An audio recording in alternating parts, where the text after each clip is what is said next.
Dollar कार्डको बारेमा सुन्नुभएको होला, होइन भने पनि केही छैन।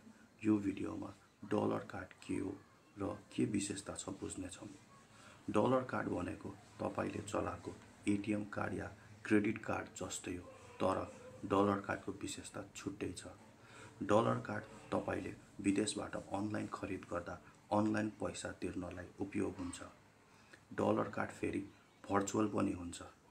भर्चुअल भनेको तपाईले अरू कार्ड जस्तो हातमा पाउनुहुन्न, तर तपाईले मेल मार्फत अनलाइन युज गर्न सक्नुहुन्छ, किनभने कार्डको नम्बर तपाईले मेलमा पाउनुहुन्छ। डलर कार्ड दुई किसिमको हुन्छ। एउटा तपाईले ई-कमर्सको लागि युज गर्न सक्नुहुन्छ, अर्को फरेन ट्राभल गर्दा। डलर कार्ड पाउनको लागि तपाईले ब्याङ्कमा फर्म भर्नुपर्छ, जस्तै एभरेस्ट ब्याङ्क भयो, नोबेल ब्याङ्क भयो, महालक्ष्मी विकास ब्याङ्क भयो, अनि अरू ब्याङ्कहरू जुनमा डलर कार्डको सुविधा रहेको छ। फर्म भर्दा तपाईसँग नागरिकता अनि प्यान कार्ड हुनुपर्छ। यो अनिवार्य हो। यदि तपाईको केवाइसी अपडेट छैन भने national ID card, photo, mobile number verification पनि पर्छ। अनि मेल आइडी चाहिँ जुन एकाउन्टमा राख्नुहुन्छ, केवाइसी भर्दा डलर कार्डको फर्ममा पनि त्यही मेल आइडी राख्नु होला। त्यो चाहिँ फरक हुनु भएन। तपाईको एकाउन्टको र डलर कार्ड फर्म भर्दाको मेल आइडी सेम हुनुपर्छ। यो भयो डलर कार्ड एप्लाईको लागि। एप्लाई गरिसके पछाडि ब्याङ्कले तपाईको एकाउन्टबाट सर्टेन चार्ज काट्छ। चार्जको बारेमा फर्म भर्दा ब्याङ्कबाट जानकारी पाउन सक्नुहुन्छ। भर्चुअल कार्ड हो भने अन्डर 1000 नै हुन्छ प्राय। यति गरिसकेपछि तपाईको मेलमा डलर कार्डको इन्फर्मेसन आउँछ।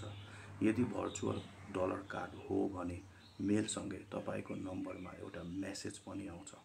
त्यो भनेको तपाईको डलर कार्ड एक्सेस गर्ने पासवर्ड हो, जुन तपाईले कसैसँग सेयर गर्नु हुँदैन।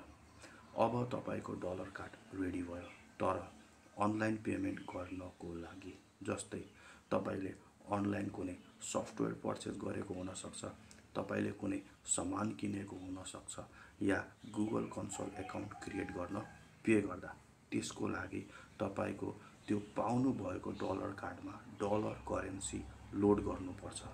त्यसको लागि तपाईले अर्को फर्म भर्नुपर्छ, अनि जुन दिन फर्म भर्नुहुन्छ त्यो दिनको एक्सचेन्ज रेटको हिसाबले ब्यालेन्स कट्छ, प्लस कतै लोडको चार्ज पनि लाग्न सक्ला, या कतै लोड गरेको चार्ज नलाग्न पनि सक्ला। त्यो चाहिँ तपाईले काउन्टरमा बुझ्न सक्नुहुन्छ।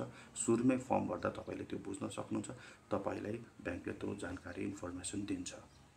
यो चार्जको कुराहरू सुरुमा फर्म फिलअप गर्दा त्यही काउन्टरमा सोध्न मिल्छ। तपाईले जानकारी पाउनुहुन्छ। तपाईले कुनै त्यसमा प्रब्लम भएन, तपाईले जे सोध्नुहुन्छ तपाईलाई त्यो बारेमा तपाईले इन्फर्मेसन पाउनुहुन्छ। अब यो कुराहरू भयो डलर कार्डको बारेमा, बेसिक कुराहरू भयो हैन।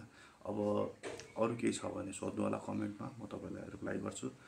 अब हामी भेटौँला अर्को भिडियोमा।